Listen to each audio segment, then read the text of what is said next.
Thank you. I'm Elaine Robertson from Aberdeen City Council. The Scottish Government economic strategy and the international trade and investment strategy suggests that a focus on export is critically important for companies. To what extent does the panel think that small businesses should be focusing on export? And I mean in terms of whether that's products or services. And what would your advice be to a small company that's looking to start exporting? Small businesses and exporting? Julian? Just to kick it off, I think the context is incredibly important. There's only 5,500 active exporters in Scotland. We do not punch anywhere near our weight in terms of those companies that do export. And even within that, there's a very small number of companies that comprise the vast majority of value that is exported from the Scottish economy. So we're starting from a very low base. It's tempting to say every company needs to get abroad. I think the real message is every company needs to get abroad when it's right for them. And some companies are genuinely born global and should be trading internationally from day one, especially, say, for example, in the software sector. But some companies, it's the last thing you would want to do. However, all companies, I think, should be thinking internationally. So they should be thinking about competitors that may be abroad. Whatever you're doing, there's someone somewhere in the world who's got their eye on you, and that, I think the recession has taught us, if nothing else, that we genuinely are part of a global economy. Or even a layer below that, benchmarking yourselves against companies internationally. So when it's right, go big and go hard. It does take a long time. It doesn't necessarily need fluency in Japanese, but it does need a deep understanding of the culture of the country you're going to, but only when it's right. Can I just check, you said there are only 5,500 Scottish companies who export, and you mentioned the phrase abroad, you're including England? Beyond the rest of the UK. Beyond the rest of the UK, it's Scotland. Yeah, I think we can get distracted by whether it's the rest of the UK or beyond the rest of the UK. I think you need exporting growth is a function of company growth. You need a thriving, growing company, and the easiest thing to do is to export into the rest of the UK. And that's, if you like, is a non-international agenda. When you want to trade internationally, then companies that do need support, and with reference to the opening speaker, not every company needs support, but when you do need support, that's when the offices of STI in 20 countries across the globe is very important. Okay, thank you. Other contributions on that? Could I just make a quick comment on the question? I did ask whether exporting goods or services, and the Ernst & Young Item Club last year, I think, but since then repeated, has emphasised that for Scotland, the way out of, the way back to significant economic growth is the export of services. And one of the things I think our industry can legitimately claim to be very successful at is exporting services. And I do think that it's absolutely true that if you are moving into a new market internationally, you should absolutely, take advantage of the STI provision, UKTI, British Embassy networks around the world. These things are extremely important. But it is equally important, if not more so, to identify the market opportunities internationally where you can really offer something new. And as I say, in financial services, we contribute fairly significantly to that export of services. I don't think that's a right answer to the question, should SMEs export? I think firms should do what makes sense for them. So if it makes sense to export, then please go ahead and do it. Allan's point is absolutely germane. If we voted for independence, by this definition, our exports would increase vastly overnight without doing anything. So it's important to recognise that by drawing arbitrary lines in a map, you can affect what the level of exports is. If you're a small firm in Glasgow, Edinburgh might be an export market for you. So expansion in general is a good thing, whether it involves going to other countries. In general, I think hardly any small firms should be in exporting, because exporting is extremely high cost and very risky. And most of our companies in Scotland are in non-tradable service sectors. So do it if you want to, but for most firms it's never going to be an option. Yeah, in the last session, David Bell mentioned a couple of differences between Scotland and Germany, the country that's generally identified to have done the best coming out of the last recession. I think in terms of how it handles its exports, it can be quite instructive as well. The first thing, and I agree with everything I think all the panel members have said, but it's a danger we can get ourselves into the position of talking about manufactured and service exports and underestimate the extent to which the two travel together. The Work Foundation completed research last year, I think, which identified about 40% of business exports or business service exports are tied up to manufactured products in some way. And if you look at how Germany handles its products, where its manufacturers go, Deutsche Bank follows. The second thing is, David, in the last session, identified the link between business and education. I mean, I think that's only one component of what makes Germany different, and the whole structure of the German economy is all geared towards the longer term, and certainly in terms of how their companies are financed, the long-term patient finance that those companies have got access to through the very well-developed relationships with the regional development banks, etc., allows them to fund export activity.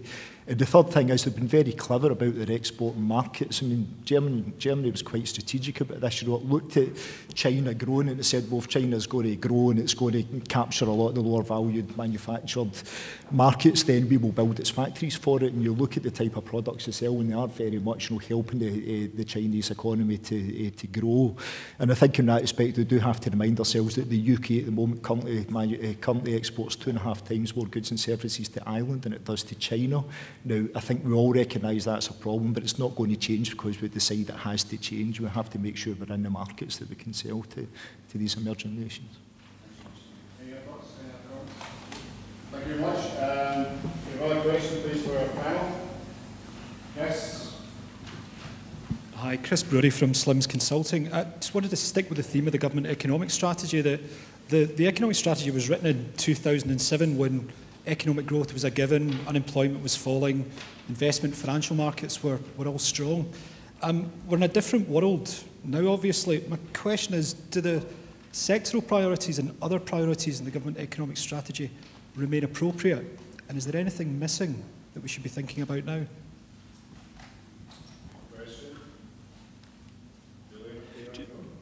Just to kick that off, I think the broad themes of the government economic strategy and its broad objectives are entirely relevant regardless of where we are in the economic cycle. For example, the sector approach, often misunderstood as an exclusive agenda, never intended to be so, but misunderstood as one we would only, the public sector would only support companies in certain sectors. That's never been the case. The case has been to try and identify genuine global competitive advantage, which is often found in niche aspects of certain sectors. So we don't have a competitive advantage in life science, but we do in stem cells and translational medicine, for example. That message is still relevant. I think what we've seen through the economic recovery plans, which have been subsequent chapters as the cycle has unfolded and government policy has shifted slightly, is a more kind of fine-tuning of that overall strategy. I think what has come to the fore are the opportunities around the low-carbon economy, which was underplayed in the original GES, but is now much more kind of like, I think, I would argue, the bread and butter of good economic development. I think the secret, however, and the big realization is that we need to be much more adaptive. We can't set a 10-year plan and play it out as if we were China in the 1940s. That isn't the way any economy runs. What we've got to do is sowing the seeds for adaptability. So investment in things like helping people be more international, as we were just discussing, or more innovative, or more adaptive leadership capabilities. So generally, the overall message is still true, still relevant, and there are many other components of it. I'm sure Laurie would want to talk about the equity aspect of the government economic strategy as well. Just two very quick points on the selection of the priority sectors, and one of them is financial services, and notwithstanding the crisis and all that we've been through, and with all suitable humility following that, I do think that financial services remains a central part of the Scottish economy. John Kay, Professor John Kay, many of you will know, he takes that view. It's essentially based on the idea of if you're very, very good at something, then you should stick with it, and I think that more than justifies financial services position. The one that was missing, I think, from the original list, but I think has since joined it, was education. I think that's right, isn't it? And I do, just recently I was with a delegation of academics in China, actually, and I do think that is an area in which Scotland can really compete internationally, but the competition is very, very stiff. In China, Germany and Sweden are offering English language degrees, all paid for, to certain students, which is really quite something. But I do think that's an area where Scotland can compete extremely well in the international marketplace. I think the prior question here is, what do you think it is that makes economies grow or not grow quickly or slowly? And in the long run, the only thing that makes an economy grow more quickly is a faster rate of productivity growth. And if I'm interested in Scotland growing more quickly, I'm interested in higher levels of productivity, and I don't care where they come from. I don't think there are good sectors or bad sectors in that respect. So if you reflect back to the United States, when it was genuinely growing quickly from the early to mid-90s through to about 2000, about half of its productivity growth came from retailing and wholesaling, the application of IT in those sectors. That's as good productivity growth as you would get from any of the sectors that have been mentioned. So I wouldn't have a sector bias at all, either for or against industries. If government wants to organise itself and allocate its resources in that way, that's fine, but I don't think there are good or bad sectors. There's a fantastic piece of work that was done in the dying days of the Labour government by a guy called Nick Crafts, who's probably the best economic historian in the UK at the moment, where he looks at the experience of the UK governments since the Second World War and concludes that sector policies pretty well don't work. What does work is the promotion of competition in product and labour markets, the investment in infrastructure and skills, things that have general benefit rather than trying to target them on particular industries. Thanks so much, Steve. Laurie? I suppose we predominantly look at the sectors that are creating jobs, because most of what we do is get people that are outside work and on benefits into work. And there's always churn. There's always sectors where there's a churn in jobs. And if I think to the report we produced for our board last week, where it looked, we tell them who our top 10 employers are and we tell them what sectors people get jobs in. One of the surprising ones was that construction and related trades had gone back up. But I think that's largely because, partly seasonal because it's environmental stuff, but also partly it's the related stuff, it's facilities management rather than a construction trade. And it's quite hard when you're doing that to get good information. It links back to the point made earlier about where are jobs being created in the economy, where's it growing, as opposed to where there's churn. There's always going to be churn in social care and health and sectors like that. So first point is that's the way we would look at it. Secondly is that I spent quite a lot of time working with European funds, and Europe tends to call things economic and social. And I think one of the things that will increase in any economic strategy in the future, that Scotland will see economic and social objectives and impacts being linked much more than we have in the past. And an example of that is the social enterprise sector and the third sector, where I know that every political party tends to support that sector, but I think very clearly the message that we're getting from the new government is that they want the third sector and social enterprises to play a much greater role and have a greater economic impact.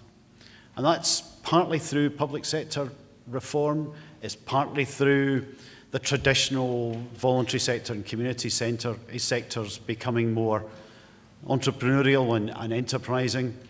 And it's partly through businesses doing business in a different way. One of Ian's first questions was, is Scotland up for a different kind of business?